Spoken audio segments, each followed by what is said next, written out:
Hello friends, welcome to knowledge world. આજે આપણે જોવાનું છે 16 મે 2026ના ડેલી કરંટ અફેર, જેમાં આજના દિવસના ખૂબ જ અગત્યના પ્રશ્નો અને સાથે સાથે તેને રિલેટેડ ટોપિક વિશે પર ચર્ચા કરીશું. તો શરૂઆત કરીએ આજના વિડીયોની. પ્રથમ પ્રશ્ન છે, તાજેતરમાં બક્સા મધનો પહેલો જથ્થો યુનાઇટેડ સ્ટેટ્સમાં નિકાસ કરવામાં આવ્યો હતો તે કયા રાજ્યનો છે? તો ઓપ્શન આપેલા છે. તો હાલમાં જ્યાં બક્સા મધ છે તે આસામ રાજ્યનું છે, માટે ઓપ્શન નંબર એ છે તે આપણો જવાબ આવશે. તેના વિશે વાત કરીએ તો તાજેતરમાં અમેરિકામાં નિકાસ કરાયેલા જે બક્સા મધ છે તે ભારતના આસામ રાજ્યનું છે, અને આ જે મધ છે તે આસામના બોડોલેન્ડના પ્રાદેશિક ક્ષેત્રમાં આવેલા બક્સા જિલ્લામાં થાય છે, અને બક્સા જિલ્લામાં થતું હોવાથી આ જે મધ છે તેને બક્સા મધ તરીકે નામ છે તે પણ આપવામાં આવ્યું છે, અને કુદરતી રીતે ઉત્પાદિત મધ છે. અને ભારત સરકારની જે ઓડીઓપી એટલે કે વન ડિસ્ટ્રિક્ટ વન પ્રોડક્ટ પહેલ છે તેના હેઠળ આસામના આ પ્રીમિયમ મધને વૈશ્વિક બજાર છે તેમાં મૂકવામાં આવ્યું છે. અને આ જે નિકાસનો જથ્થો છે તે કૃષિ અને processed food products export development authority એટલે કે એપેડાના સહયોગથી 20 મેટ્રિક ટન એટલે કે 20,000 કિલો મધનો જે પહેલો જથ્થો છે તે અમેરિકામાં મોકલવામાં આવ્યો છે. હવે તેના વિશે જોઈએ આસામના બીજા કરંટ પોઈન્ટની વિશે. તો હાલમાં જ આસામના જે પ્રથમ રેડિયો પત્રકાર હતા લીલીદાસ, તેનું 90 વર્ષની વયે અવસાન થયું છે. આસામમાં ઉજવાતો પરંપરાગત સુવરી ઉત્સવ જે આસામમાં ઉજવાય છે, ઉત્તર પૂર્વ આદિવાસી વસંત મહોત્સવનું જે પ્રથમ સંસ્કરણ છે તેનું ઉદ્ઘાટન આસામના ગુવાહાટીમાં કરવામાં આવ્યું છે. આસામમાં બોહાગ બિહુ ઉત્સવ છે તે પણ ઉજવવામાં આવે છે. કેન્દ્રીય મંત્રી છે ચિરાગ પાસવાન, તેઓએ આસામના સોનિતપુર જિલ્લામાં તેજપુર યુનિવર્સિટી ખાતે PMFME ઇન્ક્યુબેશન સેન્ટર છે તેનું ઉદ્ઘાટન કર્યું છે. અને આસામ જીઆઈ ટેગવાળા કાર્બી આંગલોંગ આદુ છે તેનો પ્રથમ જથ્થો લંડનમાં નિકાસ છે તે પણ કર્યો છે. નેક્સ્ટ જોઈએ તો તાજેતરમાં કેબિનેટે ધોલેરા અને કયા શહેર વચ્ચે ભારતના પ્રથમ સેમી હાઈ સ્પીડ રેલ પ્રોજેક્ટને મંજૂરી આપી છે? તો હાલમાં જ આ જે પ્રોજેક્ટ છે તેને ધોલેરા અને અમદાવાદ શહેર વચ્ચે મંજૂરી છે તે આપવામાં આવી છે, માટે ઓપ્શન નંબર ડી આવશે. તેના વિશે વાત કરીએ તો કેન્દ્રીય કેબિનેટ દ્વારા ધોલેરા અને અમદાવાદ સરખેજ શહેર વચ્ચે ભારતના જે પ્રથમ semi high speed rail project છે તેને મંજૂરી આપી છે. અને અમદાવાદ એટલે કે સરખેજથી લઈ અને ધોલેરા વચ્ચે 134 કિલોમીટરની લાંબી ડબલ લાઇન રેલવે લાઇન છે તે ધરાવે છે. અને ટ્રેનની ઝડપની વાત કરીએ તો 200 કિલોમીટર પ્રતિ કલાકની ઓપરેશન સ્પીડથી તે દોડશે. અને આ જે ટ્રેન સેવા છે તેમાં અમદાવાદ અને ધોલેરા વચ્ચેનું અંતર છે તે માત્ર 40થી લઈ અને 48 મિનિટમાં કપાઈ હશે. અને આની વિશેષતા એ છે કે પ્રથમ સેમી હાઈ સ્પીડ પ્રોજેક્ટ છે અને પાછો સંપૂર્ણપણે સ્વદેશી ટેકનોલોજી ઉપર આધારિત છે. અને આ જે રૂટ છે તે અમદાવાદ ઉપરાંત ધોલેરા સ્પેશિયલ ઇન્વેસ્ટમેન્ટ રિજન, નિર્માણાધીન ધોલેરા ઇન્ટરનેશનલ એરપોર્ટ અને લોથલ નેશનલ મેરીટાઈમ હેરિટેજ કોમ્પ્લેક્સને સીધી કનેક્ટિવિટી આપશે. નેક્સ્ટ જોઈએ તો તાજેતરમાં વી સતીશનને કયા રાજ્યના આગામી મુખ્યમંત્રી તરીકે નિયુક્ત કરવામાં આવ્યા છે? તો હાલમાં જ તેઓને કેરળ રાજ્યના આગામી મુખ્યમંત્રી તરીકે નિયુક્ત કરાયા છે, માટે ઓપ્શન નંબર સી આવશે. એના વિશે વાત કરીએ તો તાજેતરમાં વડસેરી દામોદર મેનન સતીશન અને તેને કેરળ રાજ્યના નવા મુખ્યમંત્રી તરીકે નિયુક્ત છે તે કરવામાં આવ્યા છે, અને આ તેનું પૂરું નામ છે. અને હાલમાં જ એટલે કે 18 મે 2026ના રોજ તિરુવનંતપુરમ ખાતે કેરળના 13મા મુખ્યમંત્રી તરીકે તેઓએ શપથ છે તે લીધા છે. તેઓ કોંગ્રેસના વરિષ્ઠ નેતા છે અને કોંગ્રેસ આગેવાની હેઠળના યુનાઇટેડ ડેમોક્રેટિક ફ્રન્ટ એટલે કે UDF ગઠબંધનને તાજેતરની ચૂંટણીમાં 140માંથી 102 બેઠકો સાથે ભવ્ય વિજય છે તે મેળવ્યો હતો. અને તેઓ છે તે 2001થી પરાવૂર વિધાનસભા મત વિસ્તારનું પ્રતિનિધિત્વ કરે છે, અને સાથે સાથે 2021માં કેરળ વિધાનસભામાં વિરોધ પક્ષના નેતા છે તે પણ રહી ચૂક્યા છે. અને કેરળની બીજી અગત્યની વાત કરીએ તો કેરળનું જે શહેર છે વર્કલા, ત્યાં સંયુક્ત રાષ્ટ્રની 20 શહેરો કચરા મુક્ત તરફ પહેલમાં જોડાનાર પ્રથમ ભારતીય શહેર છે ત્યાં વર્કલા બન્યું છે. કેરળમાં ડ્રોવિડા વાઝાનિયા નામની એક નવી અળસિયાની પ્રજાતિ મળી આવી છે. કેરળમાં મહિલાઓની રાત્રિ સુરક્ષા માટે નિર્ભયા નિશા પહેલ છે તે શરૂ કરવામાં આવી છે. કેરળમાં અદ્દુકલ પોંગલ ઉત્સવ ઉજવવામાં આવ્યો છે. તો કેરળમાં 2 નવી અળસિયા પ્રજાતિઓ છે તે પણ મળી આવી છે. કેરળ છે તે ભરતીના પૂરની રાજ્ય વિશિષ્ટ આપત્તિ જાહેર કરનાર પ્રથમ રાજ્ય છે તે બન્યું છે. અને કેરળે ભારતની પ્રથમ વ્યાપક રાજ્ય શહેરી નીતિને મંજૂરી છે તે પણ આપી છે. તાજેતરમાં CBIના ડિરેક્ટર તરીકે કોની ફરીથી નિમણૂક કરવામાં આવી છે? તો હાલમાં જ પ્રવીણ સૂદ છે તેઓને CBIના ડિરેક્ટર તરીકે ફરીથી નિમણૂક છે તે કરવામાં આવી છે, સેન્ટ્રલ બોર્ડ ઓફ ઇન્વેસ્ટિગેશન. તો તેમાં આવશે ઓપ્શન નંબર એ. તેના વિશે વાત કરીએ તો કેન્દ્ર સરકાર દ્વારા પ્રવીણ કુમાર સૂદને કાર્યકાળનો વધુ 1 વર્ષ માટે લંબાવી અને CBIના ડિરેક્ટર તરીકે તેઓની ફરીથી નિમણૂક છે તે કરવામાં આવી છે. અને આ જે છે તે વડાપ્રધાન નરેન્દ્ર મોદીની અધ્યક્ષતામાં મળેલી ઉચ્ચ સ્તરીય પસંદગી સમિતિની બેઠક બાદ આ નિર્ણય લેવાયો છે. અને સમિતિમાં ભારતના જે મુખ્ય ન્યાયાધીશ સૂર્યકાંત છે અને સાથે સાથે લોકસભામાં વિરોધ પક્ષના નેતા રાહુલ ગાંધી છે તે પણ આ સમિતિમાં સામેલ હતા અને તેઓને છે તેનો કાર્યકાળ મે 2027 એટલે કે 1 વર્ષ સુધીનું મંજૂરી છે તે આપી છે. અને 1986 બેચના કર્ણાટક કેડરના IPS અધિકારી છે પ્રવીણ સૂદ અને સૌપ્રથમ તેઓ 25 મે 2023ના રોજ 2 વર્ષ માટે આ પદ છે તે સંભાળ્યું હતું અને આ પહેલાં તેઓને મે 2025માં પણ 1 વર્ષનું એક્સટેન્શન છે તે મળ્યું હતું. પ્રથમ હોદ્દો છે તેઓ CBI ચીફ બનતા પહેલાં કર્ણાટકના ડાયરેક્ટર જનરલ ઓફ પોલીસ એટલે કે DGP તરીકે પણ સેવા આપી હતી. નેક્સ્ટ જોઈએ બીજી અગત્યની નિમણૂકો. તો હાલમાં જ સંજય વાત્સાયન જેઓને મુંબઈ સ્થિત પશ્ચિમી નૌકાદળ કમાન્ડના આગામી flag officer commanding in chief તરીકે નિયુક્ત કરવામાં આવ્યા છે. તો NS રાજા સુબ્રમણ્યમ જેઓને ભારતના ત્રીજા CDS એટલે કે ચીફ ઓફ ડિફેન્સ સ્ટાફ તરીકે નિયુક્ત કરાયા છે. ક્લેર મઝમુદાર જેઓને અગ્રણી બાયોટેક કંપની બાયોકોન લિમિટેડના નવા વડા તરીકે નિમણૂક થઈ છે. તો શશી શેખર વેમ્પતિ જેઓને સેન્ટ્રલ બોર્ડ ઓફ ફિલ્મ સર્ટિફિકેશનના અધ્યક્ષ તરીકે નિમણૂક કરાઈ છે.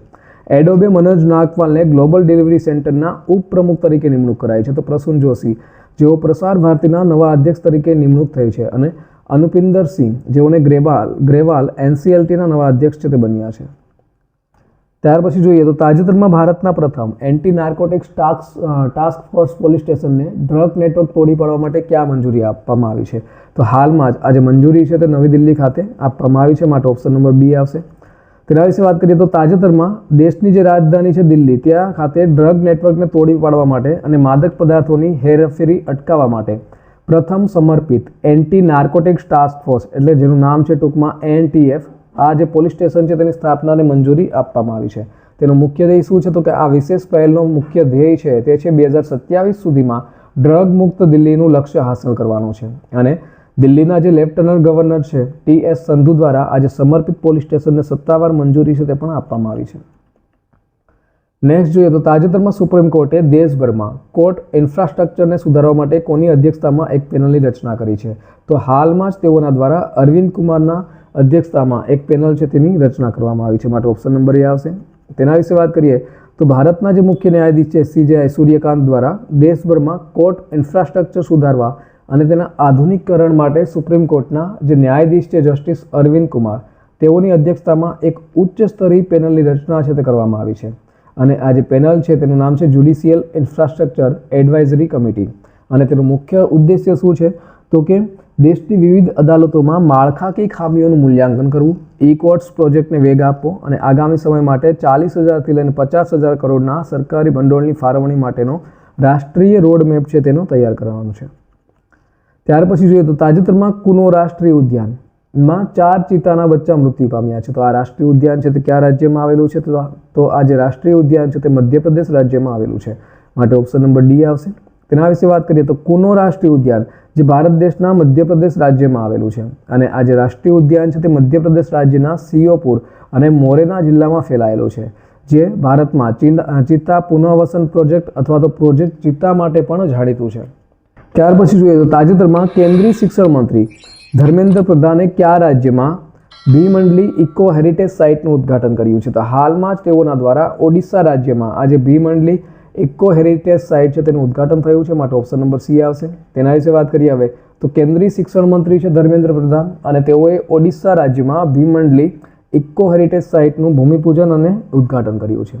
આ સ્થળ છે તે છે ઓડિશાના સંબલપુર જિલ્લાના નાગતી દેઉલ બ્લોકમાં આ જે ઐતિહાસિક સાઇટ છે તે આવેલી છે અને તેનું મહત્વ છે તો તે પ્રાગ ઐતિહાસિક વારસા અને આશરે 10,000થી 20,000 વર્ષ જૂના શૈલ ચિત્રો એટલે કે રોક આર્ટના તેમજ પથ્થરના શિલાલેખ માટે જાણીતું છે અને તેનો ઉદ્દેશ્ય શું છે? તો આ પ્રોજેક્ટનો મુખ્ય હેતુ છે પ્રદેશના પ્રાચીન વારસાને સાચવવાનો અને સ્થાનિક સમુદાય માટે ઇકો ટુરિઝમની તકો છે તે વધારવાનો છે.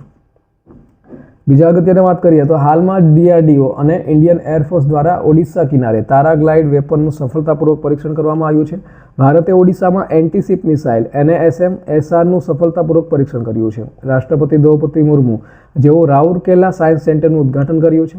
દેશનું પ્રથમ અદ્યતન 3D સેમિકન્ડક્ટર પેકેજિંગ યુનિટ ઓડિશામાં લોન્ચ કરવામાં આવ્યું છે. તો પાયલ નાગે વર્લ્ડ પેરા આર્ચરી સિરીઝ ફાઇનલ્સમાં ગોલ્ડ મેડલ જીત્યો છે. ભારતનો પ્રથમ સ્વદેશી કોલસાથી એમોનિયમ નાઇટ્રેટ પ્રોજેક્ટ છે તે ઓડિશામાં સ્થાપિત કરવામાં આવ્યો છે અને ઓડિશા અને ઉત્તરાખંડની પોલીસને પ્રતિષ્ઠિત પ્રેસિડેન્ટ પોલીસ કલર્સ છે તે સંયુક્ત રીતે એનાયત કરવામાં આવ્યા છે અને વર્લ્ડ ઇન્ડોર એથ્લેટિક ચેમ્પિયનશિપ 2028નું આયોજન છે તે પણ ભુવનેશ્વરમાં યોજાશે.